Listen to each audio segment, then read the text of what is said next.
Assalamualaikum warahmatullahi wabarakatuh. Selamat malam, berjumpa lagi dengan saya Fahri Mansur, tutor untuk mata pelajaran PPKN di kelas KPB 9 ini. Untuk kesempatan malam hari ini kita masuk pada materi yang baru. Kalau untuk minggu-minggu yang kemarin kita bahasnya adalah tentang globalisasi. Kebetulan sekali untuk materi globalisasi sudah kita selesaikan untuk minggu yang lalu, dan pada kesempatan kali ini kita masuk di bab yang terakhir di semester ini, yaitu tentang prestasi diri.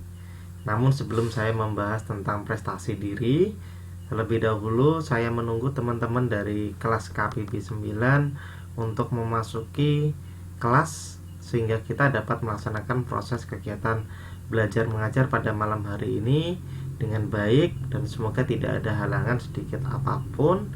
Mulai dari pertama sampai terakhir kita dapat lalui dengan baik.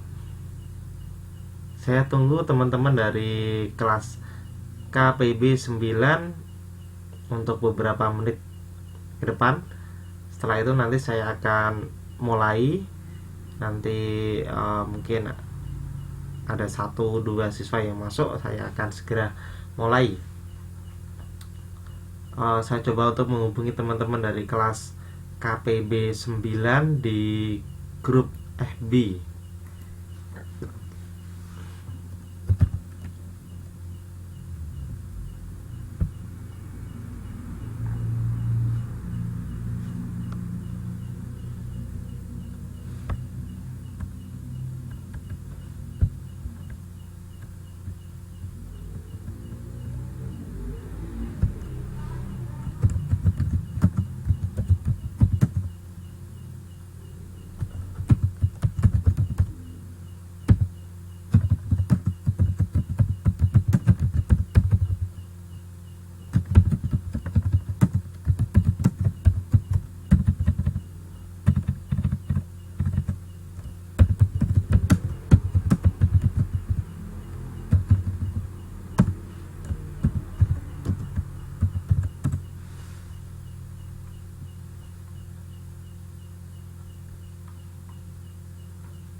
Saya masih menunggu teman-teman dari kelas KPB 9 ini agar memasuki kelas, sehingga kita langsung bisa mulai kegiatan belajar pada kesempatan malam hari ini.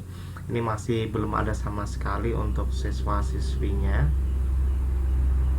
Saya masih menunggu untuk beberapa menit ke depannya. Saya tunggu 1 menit lagi. Setelah itu saya akan mulai.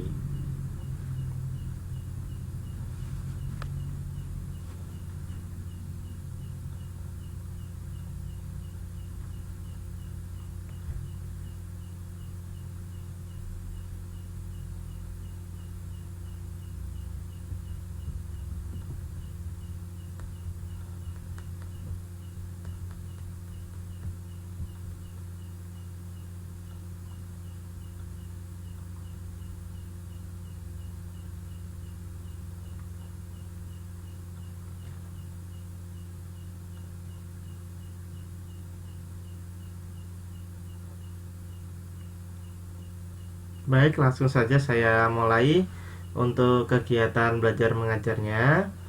Namun sebelum kita memulai, terlebih dahulu kita berdoa agar ilmu yang kita dapatkan pada kesempatan malam hari ini dapat bermanfaat buat kita semua. Berdoa mulai.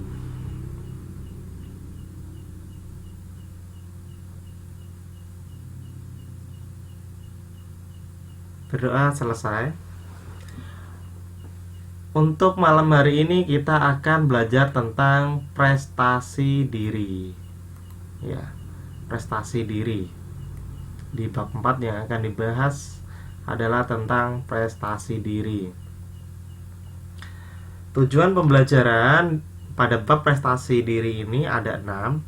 Di antaranya adalah memberikan pengertian tentang prestasi diri itu sendiri. Oke. Selamat malam Mbak Fitri. Halo, selamat malam. Apa kabar Mbak Fitri? Halo. Mbak Fitri bisa dengar suara saya?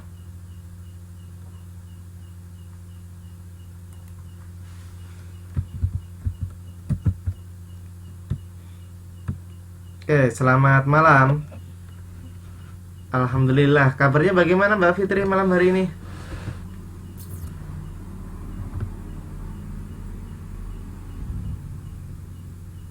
Halo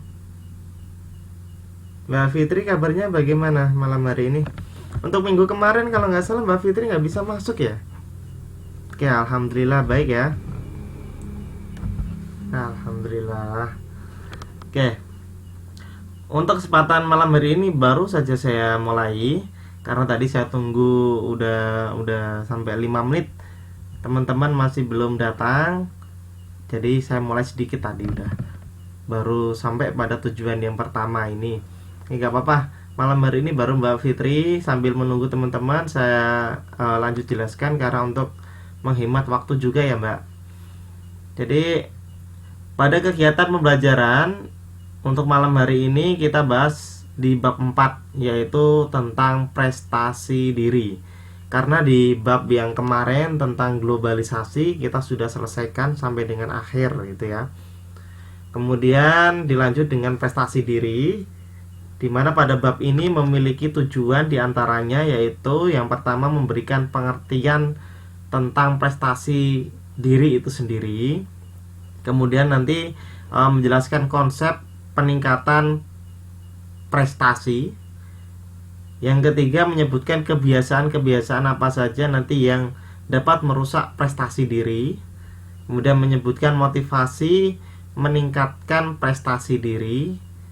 Yang kelima menyebutkan ciri-ciri berprestasi, dan yang terakhir nanti mengaktualisasikan aktivitas untuk mewujudkan prestasi. Nah, diharapkan ketika nanti kita sudah mempelajari mulai dari awal sampai dengan akhir pada bab prestasi diri ini, kita mampu untuk mencapai tujuan ini, ke-6 tujuan ini. Kita tahu pengertiannya, kita tahu bagaimana cara meningkatkannya, kemudian kita tahu ya kan kebiasaan-kebiasaan yang merusak prestasi diri itu apa. Kita tahu bagaimana cara memotivasi diri untuk meningkatkan prestasi diri. Kemudian kita tahu dan kita bisa menyebutkan ciri-ciri berprestasi itu bagaimana, dan mengaktualisasikan aktivitas ya diwujudkan dalam bentuk kenyataan untuk mewujudkan prestasi itu. Nah, ini yang diharapkan kita belajar tentang bab 4 ini. Tujuannya ada 6. Nah, sebagai permulaan sebelum kita masuk pada konsep yang lebih dalam tentang yang pertama, yaitu arti penting prestasi diri bagi keunggulan bangsa, maka saya ingin memperlihatkan sebuah video ini karena yang baru datang Mbak Fitri ya, yang nonton ini baru Mbak Fitri ya kan. Gak apa-apa ya Mbak. Oke, kita lihat dulu sejenak video yang saya putarkan ini. Nanti coba Mbak Fitri bisa ambillah suatu kesimpulan dari video ini. Kira-kira apa?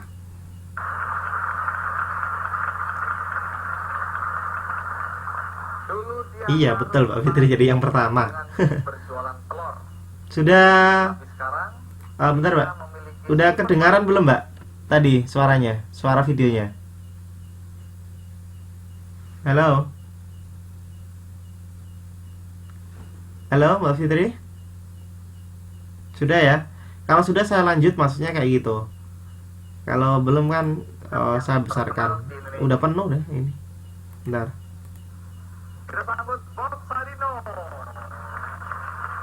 Oke, ini orang yang paling terkenal sekali ya, pengusaha terkenal sekali, Bob Sadino. Oke, Om Bob, terima kasih banyak sudah mau datang lagi di acara Kikendi.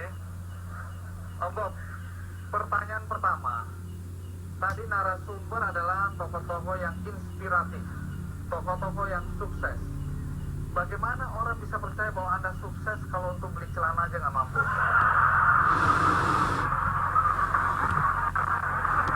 Andi, saya itu nggak pernah tahu kata sukses itu apa sih sebetulnya. Oh, jadi sukses menurut Anda apa? Nggak tahu. Selesai, terima kasih. Om Bob, apapun cerita, Kemcik yang Anda pimpin itu adalah salah satu supermarket bergengsi untuk kelas atas, dan ini merupakan kisah sukses. Lepas dari Anda tidak mengakui apa itu arti sukses, tapi bagi banyak orang kisah hidup Anda banyak menginspirasi. Kita lihat kisah hidup Bob Sadino berikut ini.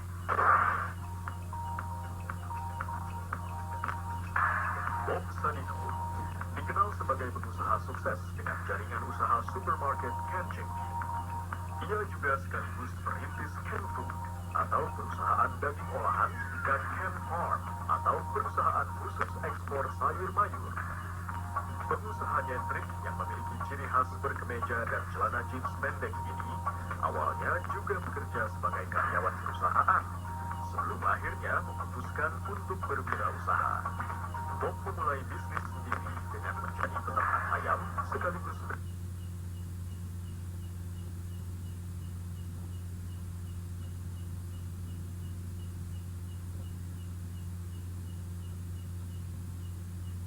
jual telur ayam keliling setelah sebelumnya sempat menjadi kuli bangunan.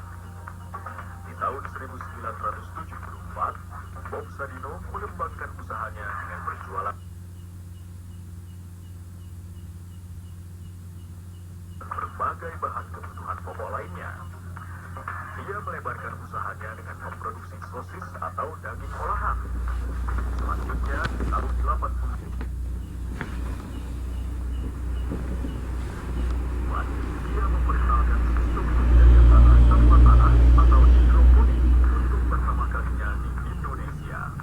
Dengan sistem ini, ia berhasil membudidayakan berbagai jenis sayur mayur dari Jepang dan Eropa. Meski kini ia sudah tidak terlibat langsung dari bisnis yang dirintisnya sejak tahun 70-an ini, Bob masih kerap berkunjung ke tempat usahanya.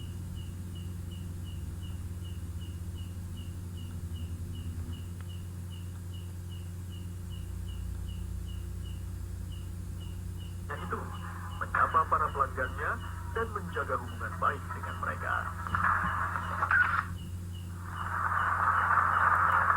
Om Bob,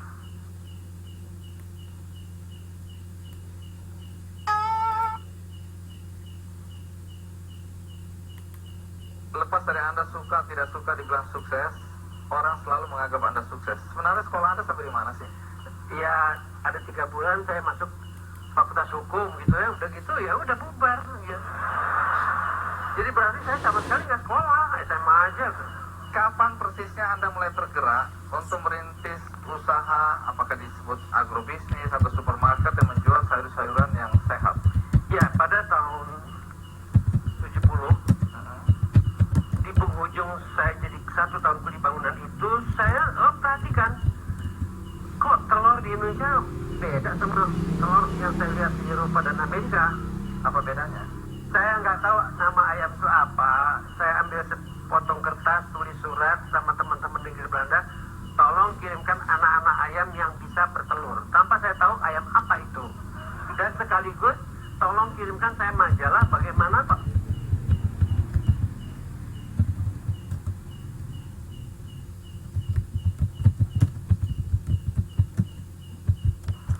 darah ayam. Jadi ketika istri saya bawa 2 kilo ke kiri, saya bawa 3 kilo ke kanan, saya ketok pintu rumah orang Indonesia, nggak ada yang mobil keluar. Oh, Anda jualan sampai rumah ke rumah begitu? Iyalah, Terus? nggak ada yang mau beli karena keluarnya beda kan. Nah, untung di daerah saya Kemang itu udah beberapa tinggal orang bule. Gitu ketok pintu orang bule, langsung dibeli. Hanya 1 minggu dia bilang kasihan sama saya. Udah deh, kamu tinggal di rumah aja, saya datang ke rumah kamu. Itulah awal dari usaha saya. Iya. Jadi kalau ada orang ingin berbisnis, ya lepas dari tadi Anda bilang Anda sekolah juga nggak selesai. Kemudian tidak terlalu banyak teori. Biarkan itu mengalir, bergulir. Yang penting lakukan, kerjakan, berani. Nah, tapi kalau kembali lagi ada orang bertanya, Pak Bob, sebaiknya apa?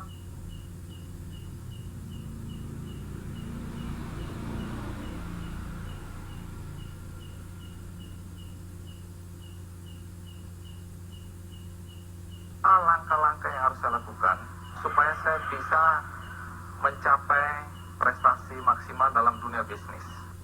Pertama, hilangkan rasa takut untuk memulai apapun. Takut nggak ada duit, takut nggak ada modal, takut gagal, takut risiko, buang semuanya.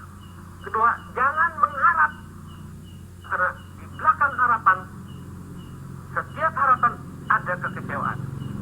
Jadi kalau Anda mengharap banyak, Anda akan kecewa besar.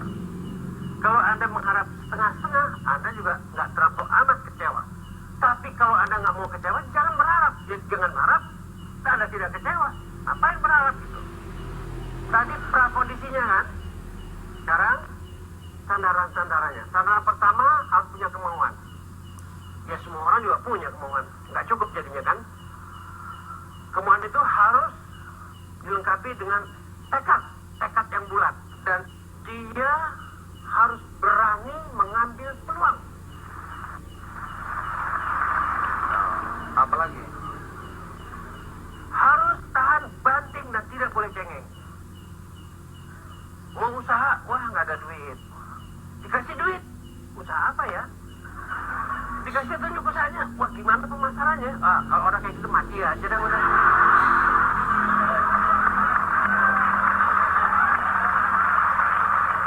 Masih ada lagi? Ya, bersyukurlah kepada Sang Pencipta. Lepas dari Anda bilang biarkan hidup mengalir, tapi ternyata juga ada term-term ya yang harus kita lalui dalam kehidupan ini. Dan Anda adalah satu contoh yang bisa kita tiru. Bob Sadino. Luar biasa. Pak Bob, saya mau bagi buku dulu kepada yang hadir di sini. Pertama tentu saja buku yang baru keluar, dan ini buku terbaru dari Kick Andy, yaitu 7 pahlawan pilihan Kick Andy atau 7 Heroes. Dan ini akan saya bagikan buat Anda, dan Anda adalah orang pertama yang akan mendapatkan buku ini. Oke, selamat malam Mbak Aisyah, selamat untuk kelas Di buku dan ini melihat videonya ada ya. juga DVD Om Bob, DVD tentang episode Kick Andy yang menayangkan ke-7 pahlawan yang mendapat penghargaan Kick Andy Award. Pertama diserahkan kepada Om Bob dan yang lainnya. Waalaikumsalam warahmatullahi wabarakatuh. Selamat mengikuti kelas ya Mbak Aisyah. Terima kasih Adik. Siap, Om Bob. Om Bob, di sini aja karena kita akan bagi-bagi hadiah. Sekarang kita mulai untuk mengundi siapa yang akan mendapatkan 9 sepeda motor Yamaha Vega ZR.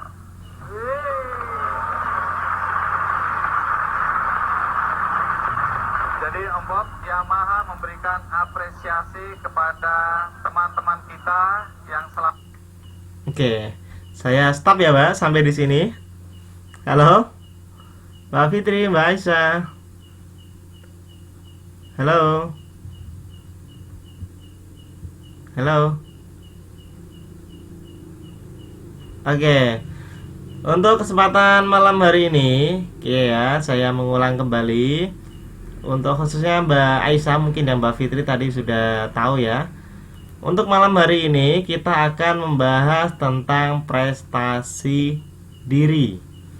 Ya, tentang prestasi diri. Oleh karena itu tadi sebetulnya kalau teman-teman ini udah masuk semua gitu kan, karena masuknya ini lumayan banyak ya, agak telat. Jadi tadi yang lihat baru Mbak Fitri, Mbak Aisyah belum ya.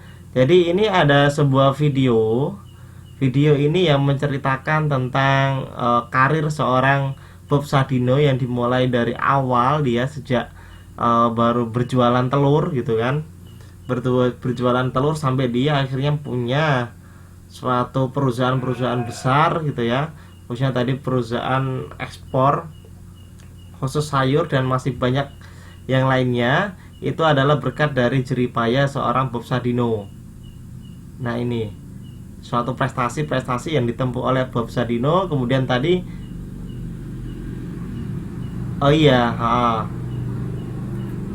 oke. Ya, tadi baru bahas Bob Sadinonya. Jadi belum masuk ke bab ini. Oke ya. Dari video itu mungkin Mbak Aisyah belum bisa menyimak ya tadi ya. Dari video itu mungkin Mbak Fitri sudah bisa atau sudah bisa melihat kira-kira apa yang bisa diambil atau makna apakah yang bisa diambil dari keterangan Bob Sadino tadi, Mbak Fitri. Kira-kira apa?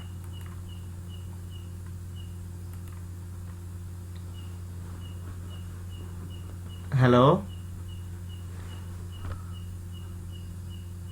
Iya, Mbak Aisyah dapat tadi ya. Oke, ini saya putarkan sebentar lagi, sekali lagi yang khusus untuk pengalamannya aja.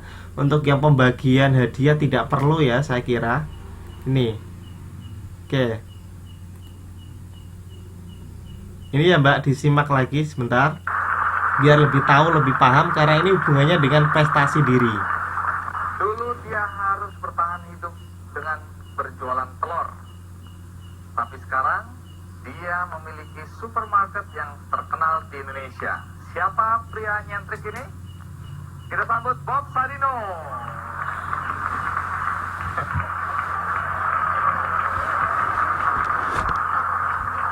Oke, Om Bob, terima kasih banyak sudah mau datang lagi di acara Kikendi. Om Bob, pertanyaan pertama. Tadi narasumber adalah tokoh-tokoh yang inspiratif, tokoh-tokoh yang sukses. Bagaimana orang bisa percaya bahwa Anda sukses kalau untuk beli celana aja nggak mampu? Andi, saya itu nggak pernah tahu kata sukses itu apa sih sebetulnya. Oh, jadi sukses menurut Anda apa? Nggak tahu. Selesai, terima kasih. Om Bob, apapun cerita, Kemcik yang Anda pimpin itu adalah salah satu supermarket bergengsi untuk kelas atas, dan ini merupakan kisah sukses. Lepas dari Anda tidak mengakui apa itu arti sukses, tapi bagi banyak orang kisah hidup Anda banyak menginspirasi. Kita lihat kisah hidup Bob Sadino berikut ini.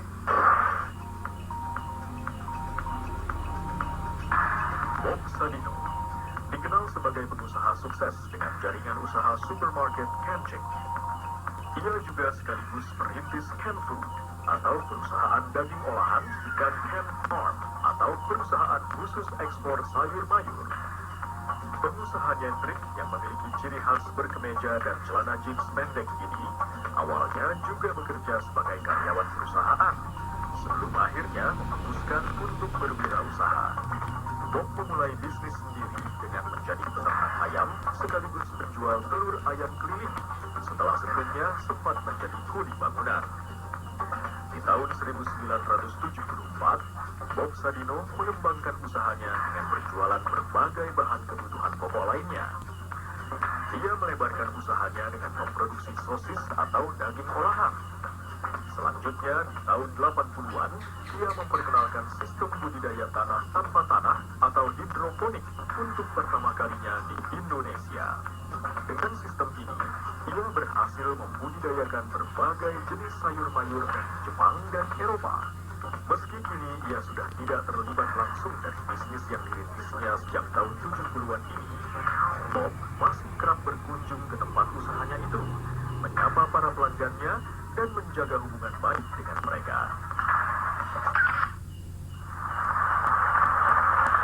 Oh Bob, lepas dari Anda suka tidak suka dibilang sukses, orang selalu menganggap Anda sukses. Sebenarnya sekolah Anda sampai di mana sih? Ya ada 3 bulan saya masuk fakultas hukum gitu ya, udah gitu ya udah bubar gitu. Jadi berarti saya sama sekali nggak sekolah, SMA aja tuh. Kapan persisnya Anda mulai tergerak untuk merintis usaha, apakah disebut agrobisnis atau supermarket yang menjual sayur-sayuran yang sehat? Ya pada tahun 70 di penghujung saya jadi 1 tahun kuli bangunan itu saya perhatikan kok telur di Indonesia beda sama telur yang saya lihat di Eropa dan Amerika. Apa bedanya? Saya nggak tahu nama ayam itu apa. Saya ambil sepotong kertas, tulis surat sama teman-teman di negeri Belanda, tolong kirimkan anak-anak ayam yang bisa bertelur. Tanpa saya tahu ayam apa itu. Dan sekaligus tolong kirimkan saya majalah bagaimana tentang melihara ayam. Jadi ketika istri saya bawa 2 kilo ke kiri, saya bawa 3 kilo ke kanan, saya ketok pintu rumah orang Indonesia, nggak ada yang mobil keluar. Oh, Anda jualan sampai rumah ke rumah begitu? Iyalah, Terus? nggak ada yang mau beli karena telurnya beda kan. Nah, untung di daerah saya Kemang itu udah beberapa tinggal orang bule. Gitu ketok pintu orang bule, langsung dibeli. Hanya 1 minggu dia bilang kasihan sama saya. Udah deh, kamu tinggal di rumah aja, saya datang ke rumah kamu. Itulah awal dari usaha saya. Iya. Jadi kalau ada orang ingin berbisnis, ya lepas dari tadi Anda bilang Anda sekolah juga nggak selesai, kemudian tidak terlalu banyak teori, biarkan itu mengalir, bergulir, yang penting lakukan, kerjakan, berani. Nah, tapi kalau kembali lagi ada orang bertanya, Pak Bob, sebaiknya apa langkah-langkah yang harus saya lakukan supaya saya bisa mencapai prestasi maksimal dalam dunia bisnis? Pertama, hilangkan rasa takut untuk memulai apapun. Takut nggak ada duit, takut nggak ada modal, takut gagal, takut risiko, buang semuanya. Kedua, jangan mengharap, karena di belakang harapan, setiap harapan ada kekecewaan. Jadi kalau Anda mengharap banyak, Anda akan kecewa besar. Kalau Anda mengharap setengah-setengah, Anda juga nggak terlampau amat kecewa. Tapi kalau Anda nggak mau kecewa, jangan berharap. Jadi jangan berharap, Anda tidak kecewa. Ngapain berharap gitu? Tadi prakondisinya kan, sekarang sandaran-sandarannya. Sandaran pertama harus punya kemauan. Ya semua orang juga punya kemauan. Nggak cukup jadinya kan. Kemauan itu harus dilengkapi dengan tekad yang bulat. Dan dia harus berani mengambil peluang. Apalagi? Harus tahan banting dan tidak boleh cengeng. Mau usaha, wah nggak ada duit. Dikasih duit, usaha apa ya? Dikasih tunjuk usahanya, wah gimana pemasarannya? Kalau orang kayak gitu mati aja dah udah.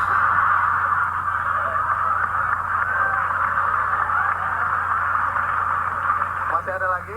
Ya, bersyukurlah kepada Sang Pencipta. Lepas dari Anda bilang biarkan hidup mengalir, tapi ternyata juga ada term-term ya yang harus kita lalui dalam kehidupan ini. Dan Anda adalah satu contoh yang bisa kita tiru. Bob Sadino, luar biasa. Bob, saya mau bagi buku dulu kepada yang hadir di sini. Pertama tentu saja buku yang baru keluar, dan ini buku terbaru dari Kick Andy, yaitu 7 pahlawan pilihan Kick Andy atau 7 Heroes. Dan ini akan saya bagikan buat Anda, dan Anda adalah orang pertama yang akan mendapatkan buku ini. Di buku ini ada juga DVD Om Bob, DVD tentang episode Kick Andy yang menayangkan ke-7 pahlawan yang mendapat penghargaan Kick Andy Award. Pertama diserahkan kepada Om Bob dan yang lainnya akan segera menyusul. Iya. Terima kasih ya, Nek. Siap, Om Bob. Om Bob, di sini aja karena kita akan bagi-bagi hadiah. Sekarang kita mulai untuk mengundi siapa yang akan mendapatkan. Oke, Mbak Fitri dan Mbak Aisyah. Tadi ya videonya udah dilihat. Halo. Halo, Mbak Fitri, Mbak Aisyah. Halo. Halo. Mbak Fitri, Mbak Aisyah, bisa dengar suara saya? Oke. Dari video yang saya putar tadi, kira-kira makna apakah yang bisa diambil, Pak, dari cerita Bob Sadino tadi kira-kira? Berkaitan dengan prestasi diri tentunya ya. Kira-kira apa, Mbak? Mbak Fitri dan Mbak Aisyah kira-kira. Aduh, Mbak Aisyah keluar ini ya, offline.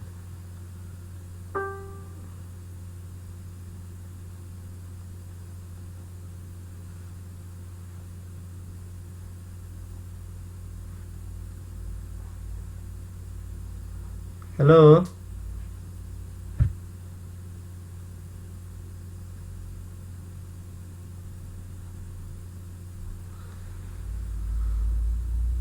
Halo, Mbak Fitri.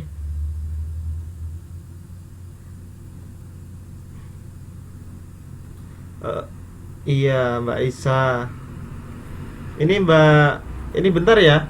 Teman-temannya ini banyak yang komen, ternyata mereka kesulitan untuk masuk. Sebentar ya. Saya coba kasih link lagi biar bisa masuk. Mungkin bisa Oke ya, mungkin bisa ditulis lagi, tulis di ini, di chat, kira-kira makna apakah yang dapat diambil dari cerita Bob Sadino tadi berkaitan dengan prestasi diri. Kira-kira apa saja yang bisa diambil. Oke, waalaikumsalam warahmatullahi wabarakatuh. Selamat malam juga ya, Mbak Nisa. Alhamdulillah akhirnya bisa masuk juga.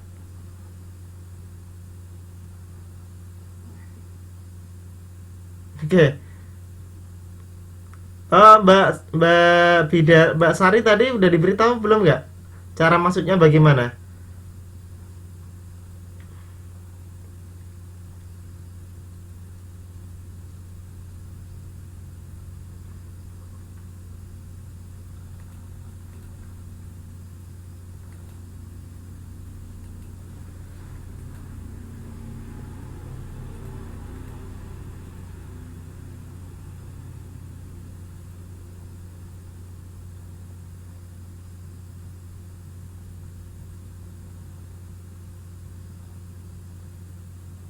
Oke, waalaikumsalam ya. Mbak Nisa, Mbak Sari udah diberitahu cara masuknya bagaimana? Kayaknya tadi ini.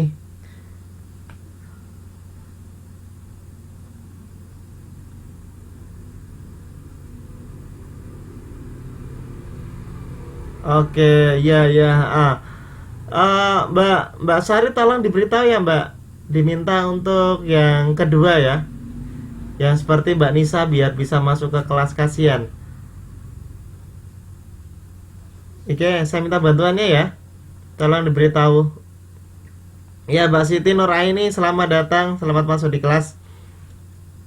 Mbak Sari tadi ya diberitahu, kasihan nggak bisa masuk ke kelas. Iya, nggak apa-apa Mbak Nuraini. Oke, langsung saja saya lanjutkan. Jadi tadi saya setelkan sebuah video tentang Bob Sadino. Itu juga ada kaitannya dengan materi yang akan kita bahas pada kesempatan malam hari ini, yaitu tentang prestasi diri. Kita lihatlah tadi ya kan, seorang Bob Sadino itu waktu mudanya ternyata untuk mencapai suatu sukses yang sekarang ini dia capai, ya kan, yang meninggalkan berbagai macam perusahaan besar gitu kan, bahkan skalanya adalah skala internasional. Ternyata dulunya dia tidak semudah orang memandang gitu kan, ternyata juga butuh yang namanya perjuangan. Dulu dia sempat menjadi seorang kuli bangunan sampai dia menjadi seorang penjual telur keliling gitu kan. Sampai tadi diceritakan itu dia mengambil ayam dari luar negeri, kemudian telurnya dijual di sekitar daerahnya, ternyata tidak ada yang minat. Kemudian kebetulan ada bule, dia ditawari, kemudian baru minat. Nah, itu adalah awal karir dari seorang Bob Sadino. Dan tadi ada beberapa langkah bagaimana cara agar orang itu bisa berprestasi, ya kan? Ada beberapa langkah yang diutarakan oleh Bob Sadino, dan tentunya apa yang diutarakan oleh Bob Sadino itu nanti kita akan bahas di dalam kegiatan ini. Oke ya. Oke. Jadi yang kita bahas yang pertama kali yaitu tentang arti pentingnya prestasi diri bagi keunggulan bangsa. Ya. Maka saya katakan, bahkan di buku ini katakan, yang namanya berprestasi itu tidak ada kata terlambat. Nah, kayak gitu. Kalau orang mau sukses itu pun tidak ada kata terlambat. Sukses itu tidak ada kata terlambat. Mungkin teman-teman ini kan, kalau kita berbicara umur gitu kan, tentunya umur teman-teman dibandingkan dengan umur saya itu pasti lebih tuaan teman-teman. Tapi jangan sampai kecil hati, walaupun umurnya lebih tua, kesempatan untuk berprestasi, kesempatan untuk berkarir itu masih banyak sekali. Iya. Gitu ya. Itu masih banyak sekali. Ya mungkin apalagi yang lebih muda dari saya gitu ya. Itu pasti lebih besar sekali. Jadi tidak ada yang namanya kata terlambat dalam berprestasi. Nah, dalam mencapai suatu kesuksesan itu dipengaruhi oleh dua aspek, yaitu aspek lahiriah dan aspek batiniah. Dan keduanya itu harus seimbang, kedua aspek itu, lahiriah dan batiniah. Lahir kita berusaha, kita melaksanakan sesuatu tuh dengan pikiran, dengan fisik kita, ya kan. Oke, selamat malam Mbak Sri Lestari, selamat mengikuti kelas ya. Itu dengan lahiriah kita, ya kan. Nah, sedangkan dengan batiniah kita, selama kita berikhtiar, kita berusaha, tentu saja kita tidak lepas dari Sang Pencipta. Nah, itu kita selalu berdoa kepada Sang Pencipta agar apa yang kita lakukan sekarang ini, apa yang sedang kita ikhtiarkan itu bisa diwujudkan. Nah, kayak gitu. Namun berdoa saja tidak cukup. Memang harus seimbang antara lahiriah dan batiniah. Usaha dan doa itu harus seimbang agar prestasi itu bisa terwujud. Oke ya. Nah, kesuksesan hidup juga termasuk kesehatan pikiran dan tubuh, energi dan semangat hidup, pemenuhan hubungan, kebebasan untuk berkreasi dan berinovasi, stabilitas emosi dan jiwa, rasa sejahtera, kedamaian pikiran dan kebahagiaan. Itu merupakan suatu prestasi juga. Nah, pengalaman hidup pun sangat menunjang dalam peningkatan suatu prestasi hidup. Ini saya contohkan saja kecil. Kita tidak lari kemana-mana. Teman-teman ini adalah memiliki peluang yang sangat besar sekali untuk bisa mendapatkan pengalaman yang sebesar-besarnya, setinggi-tingginya. Nah, dari pengalaman itu nanti bisa dikelola, dikembangkan ketika kelak kembali lagi ke negara, ya, kembali lagi ke Indonesia. Jadi pengalaman yang ada di negara sana yang baik itu bisa diambil, bisa dikembangkan. Ketika teman-teman mampu mengembangkan, ya kan, mampu menerapkan, ya, kalau saya katakan aplikatif, mampu mengaplikasikan di Indonesia, dan itu memang baik, itu merupakan suatu kesuksesan tersendiri bagi teman-teman. merupakan suatu prestasi diri bagi teman-teman. Ya. Jadi di sini dikatakan bahwa kesuksesan berprestasi tidak ditentukan latar belakang pendidikan dan umur. Maka saya katakan tidak ada kata terlambat. Bob Sadino tadi dikatakan hanya 3 bulan ya mengenyam pendidikan di perguruan tinggi, setelah itu tidak dilanjutkan, tapi dia bisa menjadi seorang pengusaha yang sukses, yang besar gitu kan. Maka saya katakan di sini bagi teman-teman harus semangatnya tinggi sekali ini, ya kan. Walaupun usia sudah mulai lanjut, namun semangat untuk berprestasinya harus selalu tinggi. Nyatanya apa? Teman-teman masih menyiapkan diri, menyediakan waktu untuk selalu belajar dan belajar. Dan tentunya kegiatan belajar yang dilaksanakan oleh teman-teman semua ini, ya kan, itu untuk mencapai suatu prestasi diri, untuk meningkatkan kualitas diri. Tentunya kalau orang memiliki kualitas itu pasti lebih, ya, dia lebih bermanfaat karena lebih berkualitas. Baik itu kualitas dalam bentuk apapun ya kualitasnya, sesuai dengan kemampuan seseorang masing-masing.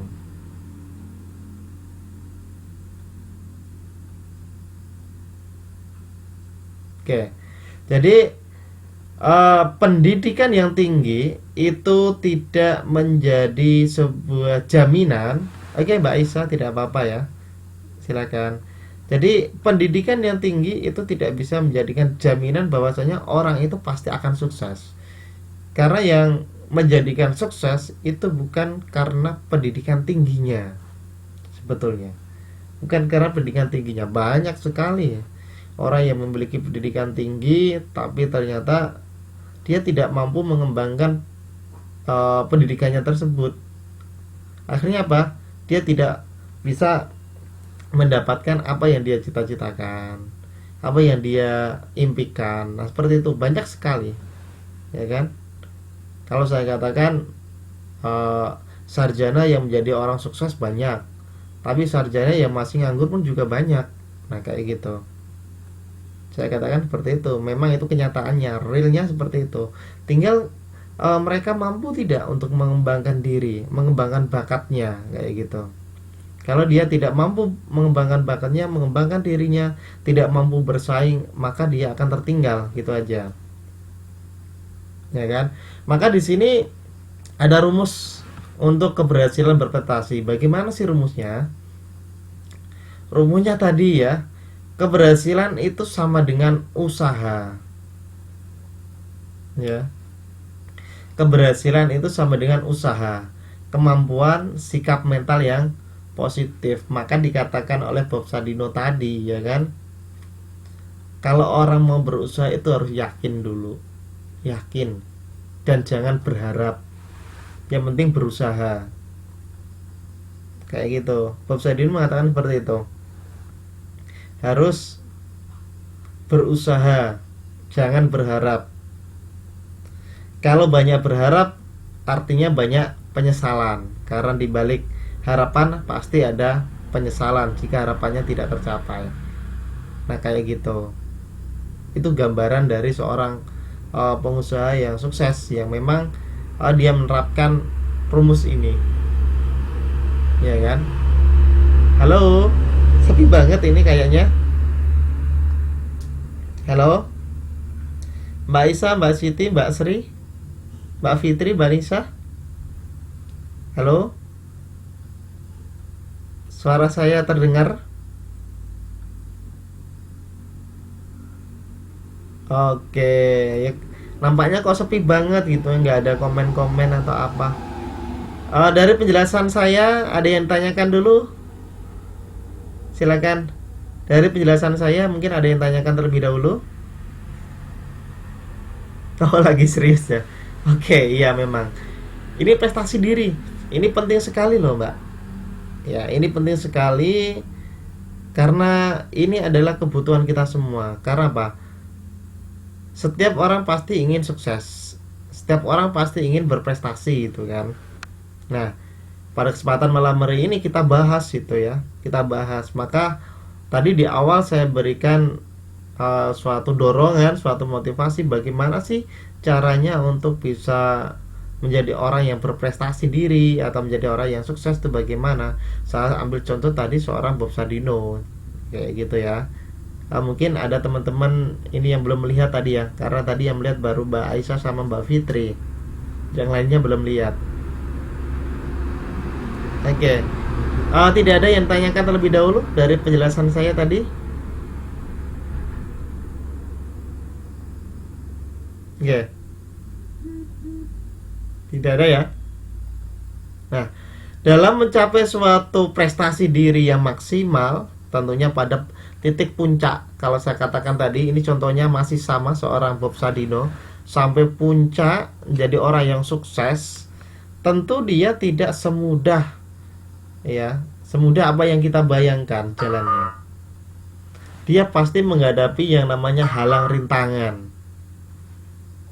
Banyak sekali, karena ada istilah mengatakan bahwanya semakin tinggi itu pohon maka semakin kencang angin yang menerjang.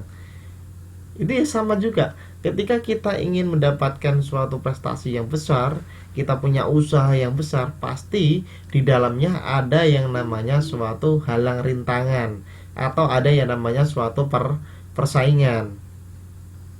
Ya. Nah, sebetulnya persaingan itulah yang menolong kita semua agar kita bisa lebih kreatif, lebih inovatif, dan mendorong suatu semangat ataupun motivasi terhadap diri kita. Karena dengan adanya pesaing itu, tentu kita akan berpikir keras gitu kan, bagaimana kita mampu untuk mempertahankan diri. Nah, kayak gitu aja. Kita mampu untuk mempertahankan diri. Ketika kita tidak mampu mempertahankan diri, yang terjadi ya kita akan terlindas. Oke, waalaikumsalam warahmatullahi wabarakatuh. Selamat malam Mbak Santi, selamat mengikuti kelas ya. Maka kita harus terlindas ketika kita tidak mampu, itu aja, tidak mampu bersaing dengan orang lain. Nah, ketika kita memang betul-betul ingin memiliki suatu kualitas yang tinggi, ingin mencapai suatu prestasi, menjadi orang yang sukses, maka kuncinya diantaranya adalah kita harus membiasakan dengan pola hidup tertib dan disiplin. Tertib dan disiplin yang bagaimana? Kita mulai saja dari kegiatan sehari-hari, ya kan? Kegiatan sehari-hari aja. Kalau kita sudah berusaha untuk hidup disiplin, hidup tertib gitu kan, maka insya Allah kita akan mendapatkan prestasi tersendiri, atau kita akan mendapatkan suatu kepuasan tersendiri. Contoh kecilnya di sini misal dari belajarnya tertib gitu kan, makannya tertib, kalau jam 2 makan gitu misal ya, kalau pagi jam 7 makan. Kemudian tidurnya tertib, ya kan, kalau jam 10, 11 sudah tidur ya tidur kayak gitu. Kemudian olahraga tertib dan sebagainya. Itu adalah kebiasaan tertib diri. Nah, ini ada kegiatannya ya kan. Misal ini dicontohkan ya, jadwal jam 4.30 bangun, kemudian pagi dia melakukan sholat subuh kalau yang beragama Islam, kemudian dia masak jam segini, merapikan rumah dan sebagainya ya, sampai dengan akan tidur lagi. Itu adalah kegiatan yang tertib disiplin. Nah, kayak gitu. Itu adalah setidaknya contoh kecil dari langkah-langkah untuk menuju suatu peningkatan prestasi atau untuk menuju suatu kesuksesan.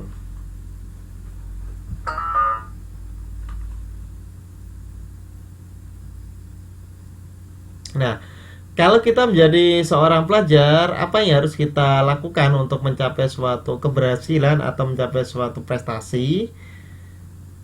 Yang kita bisa lakukan adalah kita harus meningkatkan atau melakukan segala sesuatu yang berhubungan dengan kegiatan belajar mengajar secara disiplin, ya kan. Contoh aja dalam kegiatan melaksanakan tugas, mengerjakan PR dan lain sebagainya, itu kita lakukan secara disiplin, tertib.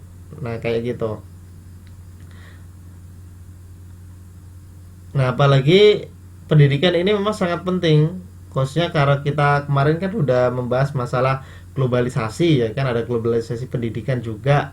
Itu sangat penting sekali, ya kan, globalisasi. Apalagi era sekarang ini, zamannya sudah, kalau dikatakan secara batas nyatanya memang ada batas negara, tapi terlepas dari batas nyatanya, sekarang ini seakan-akan batas negara itu terlihat abu-abu gitu ya. Karena apa? Antara negara satu dan negara lain tuh seakan-akan dekat sekali. Kita mau melakukan apapun itu mudah, aksesnya mudah, ya kan. Apalagi dengan globalisasi teknologi dan ilmu pengetahuan, atau ilmu pengetahuan dan teknologi yang kemarin sudah kita bahas, itu ada hubungannya dengan prestasi diri ini. Oke. Kegiatan tertib, disiplin, jika kita laksanakan dengan baik, kita mampu mengembangkan, maka hasil dan prestasi pun akan memuaskan. Nah, kayak gitu. Nah, ini ya. Ada keunggulan yang harus dimiliki setiap individu dalam era saat ini adalah keunggulan mentalis, khususnya mentalitas, moralitas, dan spiritual yang baik. Nah, ketika mau menjadi orang yang sukses, orang yang berprestasi tinggi, dia harus memiliki mental yang kuat. Artinya dia maju terus, tidak mudah menyerah. Itu termasuk orang yang memiliki mentalitas tinggi. Kalau di Bob Sadino tadi, ya kan, walaupun banyak apapun itu, ya kan, walaupun orang tidak mau beli telurnya, tapi tiap hari dia mau menjual telurnya. Itu adalah mentalitas yang kuat, tidak takut cemoohan orang dan lain sebagainya. Yang penting apa yang dilakukan itu benar, ya, tidak salah. Moralitas, ya, moral kita, sopan santun kita, etika kita, itu sangat sekali menunjang kesuksesan bagi diri kita, individu. Maka saya sering contohkan, atau pengalaman saya aja ketika saya mendampingi seorang anak PKL itu ya, yang praktek kerja lapangan atau praktek kerja industri. Saya sering cerita dengan kebetulan pemilik sana, ya kan, atau pemimpin sana. Mereka sering cerita kayak gini, kalau untuk mencari orang yang pintar itu banyak sekali gitu ya. Mencari orang pintar itu banyak sekali, tapi kalau mencari orang yang memiliki moralitas yang baik itu ternyata tidak mudah. Nah, kayak gitu. Mungkin hanya 1-2 orang yang memiliki seperti itu, moral yang memang betul-betul baik, ya. Maka banyak sekali di perusahaan itu seorang pemimpin ini ya, kalau mungkin teman-teman, ini saya ceritakan aja, mungkin teman-teman bisa dijadikan sebagai apa ya, antisipasi gitu aja, antisipasi. Karena di perusahaan perbankan ini, khususnya di perbankan atau di perusahaan asing atau di perusahaan yang besar, itu sering mengetes atau menguji karyawannya, apakah karyawannya itu memiliki moralitas yang baik atau tidak. Itu dengan cara misal menaruh jam tangan di toilet, kemudian ada uang yang sengaja ditaruh di lantai dan sebagainya. Apakah nanti uang itu hilang kemudian tidak ada yang melapor, atau tadi ya kan, misal jam tangan hilang tidak ada yang melapor. Nah, itu untuk mengecek suatu moralitas. Kalau misal kok hilang tidak ada yang melapor, artinya apa? Seorang pemimpin tersebut dapat menyimpulkan bahwasanya ternyata di antara karyawan-karyawannya itu ada yang memiliki moral tidak bagus, maka harus berhati-hati dalam melakukan suatu tindakan. Nah, kayak gitu. Tapi ketika ternyata ada laporan menemukan uang atau menemukan tadi jam tangan, itu menunjukkan bahwasannya oh ternyata karyawannya itu dia termasuk karyawan-karyawan yang jujur gitu kan, memiliki etika yang baik. Jadi ketika dia diberikan suatu amanah oleh pimpinan, maka dia percaya kalau karyawannya itu mampu melaksanakan dengan baik. Itu moralitas. Kemudian spiritualnya juga harus baik gitu kan. Spiritual ini adalah hubungan secara vertikal, yaitu human dengan God gitu ya, manusia dengan Tuhannya. Nah ini juga harus seimbang, ini punya mental yang tinggi, moralnya yang bagus, kemudian spiritualnya juga yang bagus. Ini nggak boleh ketinggal untuk mencapai suatu keberhasilan, kesuksesan. Oke ya. Jadi semuanya itu ya pasti membentuk suatu kepribadian seseorang. Udah kelihatan, oh itu loh namanya Pak Edi misal, orangnya baik gitu ya, suka menolong, ulet. Nah kayak gitu, dia membentuk suatu kepribadian seseorang secara otomatis, tidak dibuat-buat. Karena hal seperti ini biasanya dia mengalir ya, dia tidak dibuat-buat. Nah, ada yang tanyakan dulu dari apa yang saya ceritakan ini? Halo? Ada yang ditanyakan dulu?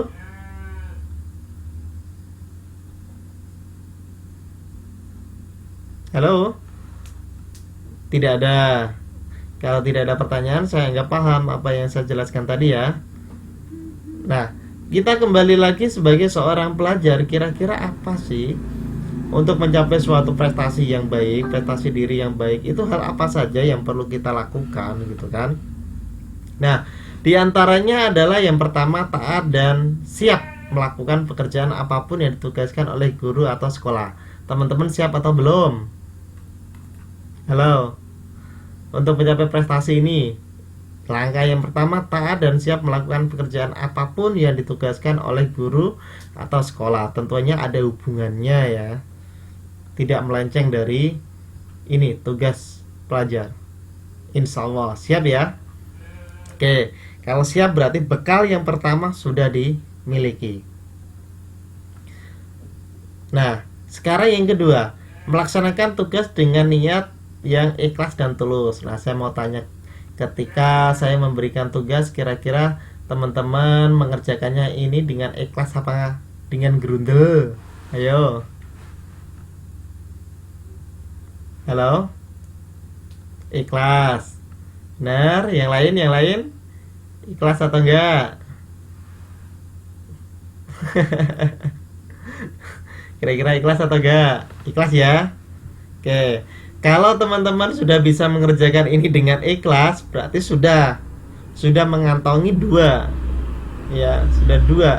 Jadi untuk mencapai sukses itu sudah punya 2 ya. Saya ngeruden nilainya aja. Iya. Saya nilainya sesuai dengan hasil pekerjaan gitu aja ya. Semuanya ngikut. Oke. Yang penting ikhlas saja ya yang mengerjakan ini tugasnya. Oke. Yang ketiga ya, menganggap tugas yang diberikan kepadanya sebagai kepercayaan dan bukan beban. Ayo, sudahkah seperti itu? Ya, bahwasanya tugas itu adalah sebuah amanah yang harus dijalankan, dilaksanakan dengan ikhlas, bukan sebagai beban. Sudahkah seperti itu? Kalau masih gerundel berarti itu beban loh ya. Oke. Halo? Iya, nggak ada yang jawab ini. Yang keempat, berarti melaksanakan tugas semua potensi yang dimiliki pada diri kita. Kemampuan dan keterampilan diri digunakan secara maksimal. Artinya apa? Ketika menjalankan tugas itu, sebisa mungkin dikerjakan semaksimal mungkin sesuai dengan kemampuannya.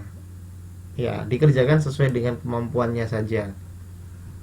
Maka saya sering ini ya, Kalau memang di sekolah reguler gitu ya, di sekolah reguler anak SMK gitu kan, memang saya tekankan gini.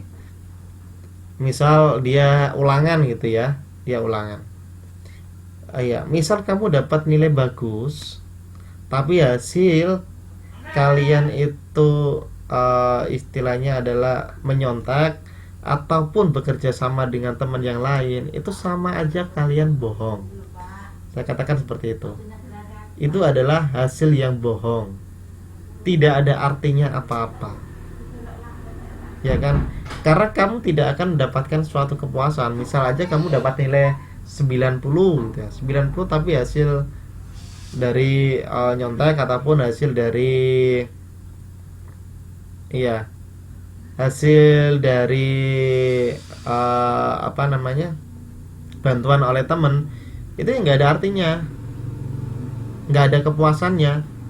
Beda sama misal kamu betul-betul mengerjakan dengan baik, berusaha sekeras mungkin, apapun itu ya kan, ternyata hasilnya walaupun dirasa kurang baik, pasti ada rasa puasnya ya kan, ada rasa puasnya. Karena apa? Kita tahu misal nilainya jelek gitu kan, misal dapat 50 katakanlah, tapi itu memang betul-betul murni hasil kerjanya sendiri, itu dia akan puas. Dan saya yakin akan bisa memberikan suatu motivasi diri kepada dirinya. Karena apa? Tahu, oh hasil saya ternyata masih 50, berarti mungkin ada yang salah pada bagaimana cara belajarnya kayak gitu kan, ataukah mungkin kemampuannya memang sampai seperti itu, sampai segitu aja. Nah kayak gitu kan, berarti tumbuhlah suatu sikap kreatif ya kan, tumbuhlah suatu sikap inovatif dari kekurangan. Karena kekurangan itu menjadi sebuah motivasi ya, menjadi sebuah motivasi, menjadi sebuah dorongan untuk ke depan menjadi lebih baik. Kalau hari ini saya dapat 5, berarti untuk besok saya harus lebih dari itu, minimal targetnya dapat 7. Nah, kayak gitu. Nah, dia tetap mendapatkan kepuasan tersendiri. Ya, kalau nyontek jelas tidak puas, ya.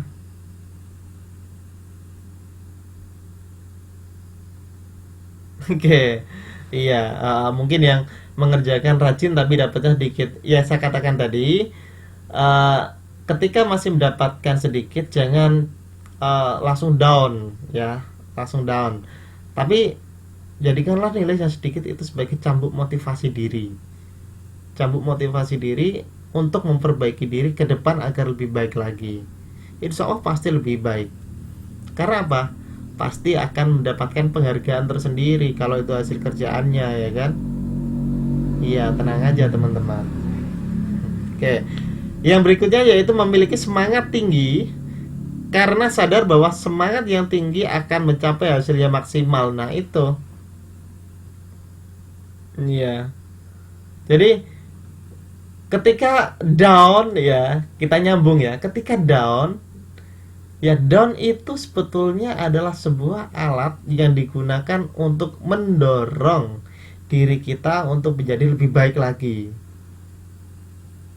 Ya, mendorong diri kita untuk menjadi lebih baik lagi. Jangan terus patah semangat. Tadi kan Bob Sadino mengatakan dilarang itu, ya kan? Dilarang.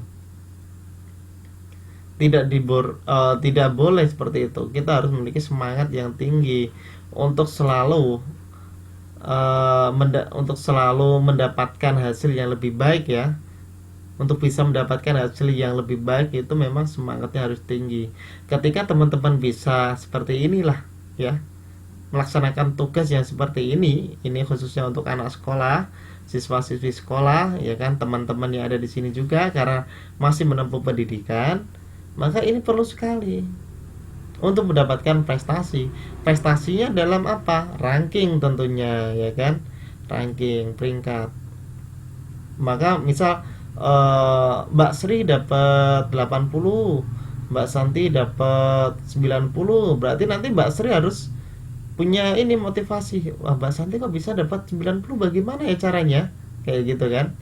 Belajarnya bagaimana ya? Nah, kayak gitu. Harus memacu diri. Saya harus lebih bagus dari Mbak Santi gitu kan. Iya, yang Mbak Santi juga sama. Misal Mbak Aisyah ternyata dapat 95, berarti Mbak Santi saya harus lebih bisa dari Mbak Aisyah. Jadi ada ada perlombaan ya gitu ya. Ada saling berlomba-lomba untuk mendapatkan hasil yang paling bagus, tapi dengan cara-cara yang baik. Nah kayak gitu. Iya, ngiri tapi yang positif gitu aja. Jangan ngiri yang negatif ya. Misal temennya punya apa pengen ikut, nah itu ya yang negatif, itu nggak diperbolehkan. Tapi kalau iri dalam bidang pendidikan itu yang diperlukan. Nah ya, bisa dipahami mungkin sampai dengan materi ini. Silakan dipertanyakan dulu, atau ada yang ingin menyangga memberikan tambahan juga tidak apa-apa. Oke, nanti galaunya jangan lama-lama. Baik ya, kita kembali lagi ke materi. Karena materi kita banyak sekali ini ya. Nah, apabila kita memiliki pola pikir yang berkualitas akan berdampak dalam setiap langkah kehidupan kita. Terjemahannya bagaimana ini? Ya kan? Setiap apa yang kita ingin lakukan itu sebaiknya harus dipikir terlebih dahulu. Ya. Harus dipikir terlebih dahulu. Apakah itu dapat merugikan orang lain, dapat menyusahkan orang lain, apakah itu dapat mengembangkan diri kita, ataukah justru ya menjatuhkan diri kita. Nah itu kita harus berpikir dulu. Kita tunjukkan kualitas kita dalam berpikir, dalam melangkah. Nah, di sini kita bisa melihat, ya kan? Ada 5 kualitas yang perlu kita jaga dalam mempertahankan kehidupan sebagai seorang yang berprestasi. Saya yakin teman-teman semua ini adalah orang-orang yang berprestasi. Teman-teman yang ada di sini semua itu orang-orang yang berprestasi. Tidak ada yang tidak berprestasi. Yang pertama yang kita harus jaga yaitu kualitas iman dan takwa. Yang pertama itu harus secara vertikalnya dulu, ya teman-teman. Secara vertikalnya. Vertikal itu hubungan manusia dengan Tuhannya, hubungan Tuhan dengan manusia. Ya. Hablum minallah kalau dikatakan itu ya. Jadi hubungan manusia dengan Tuhannya. Kualitas iman dan takwanya, apakah kita sudah menjaga itu semua atau belum? Sudah melaksanakan apa yang menjadi perintahnya dan menjauhi apa yang menjadi larangannya atau belum? Nah kayak gitu. Nah, kualitas iman dan takwa antara lain yaitu rohani yang tenang dan terkendali, bersikap jujur pada diri sendiri dan orang lain tentunya. Kayak disiplin yang tinggi dan memiliki iman atau spiritual yang kuat. Nah, yang pertama itu harus dijaga. Insya Allah bisa. Dan itu saya yakin teman-teman sudah melaksanakan. 1 sudah terlaksana. Tinggal yang kedua, apakah ini juga sudah terlaksana, yaitu kualitas kesehatan jasmani dan rohani. Kalau secara jasmani ini bisa dilakukan dengan kegiatan fisik, ya kan, bisa berolahraga dan lain sebagainya untuk menjaga kualitas ini, kualitas jasmani, ya kan. Kualitas rohani berarti ya tergantung ya, rohani ini sesuai dengan kepercayaan masing-masing, ataupun bisa ya kan, cara rohani itu misal ada seorang motivator, itu secara rohani motivator. So teman-teman kalau sering nonton Mario Teguh, itu menjadi kesehatan bagi rohani kita. Karena apa? Membimbing rohani kita untuk menjadi orang yang kuat, kayak gitu. Oke. Ya, yang pekerjaannya fisik berarti ya udah jelas itu kan, tetap harus dijaga kualitas kesehatannya. Jangan sampai fisiknya yang terlalu akhirnya apa, jatuh sakit dan lain sebagainya. Sehingga apa, ketika orang sakit itu akan mengurangi kualitas diri, berprestasinya akan menurun. Nah kayak gitu. Kemudian yang berikutnya ada kualitas belajar. Nah, ini bisa lihat. Jadi orang belajar itu tidak asal, ya kan. Saya katakan tidak asal itu ya tidak hanya mengikuti pelajaran selesai sudah, nah kayak gitu. Oke, mengikuti pelajaran selesai sudah gitu kan. Tapi harus punya target. Iya, harus punya target. Dalam kualitas belajar ini harus punya yang namanya target. Target, misal teman-teman ini ya semester ini, kalau kemarin misal dapatnya jelek, berarti semester ini harus dapatnya lebih bagus lagi kayak gitu. Punya target. Kalau dulu dapat 7, berarti ke depan harus dapat 8. Nah, kayak gitu ya. Itu artinya apa? Menunjukkan bahwasanya kita itu memiliki kualitas diri untuk maju. Tidak hanya di tempat. Ya kan?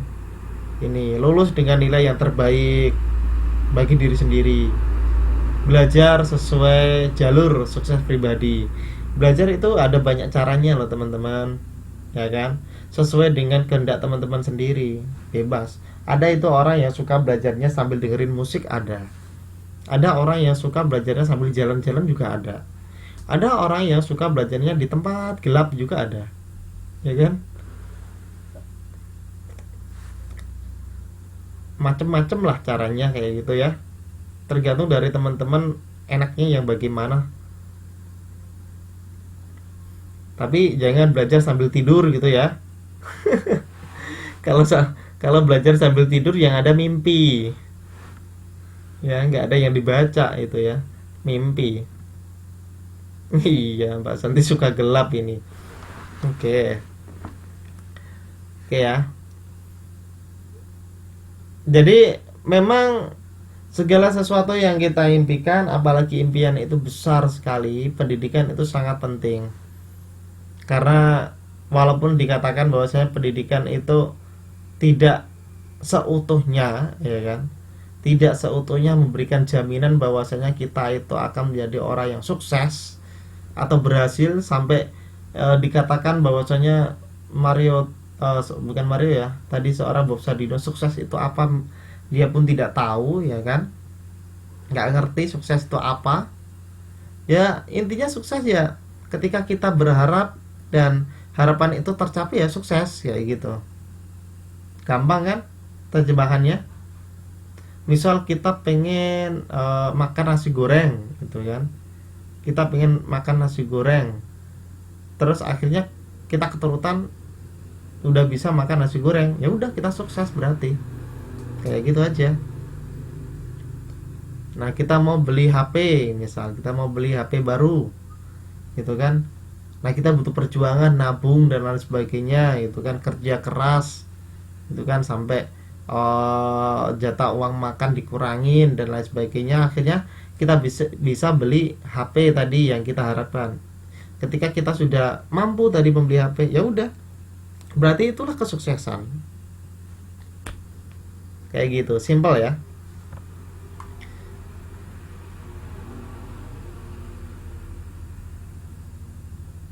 Oke.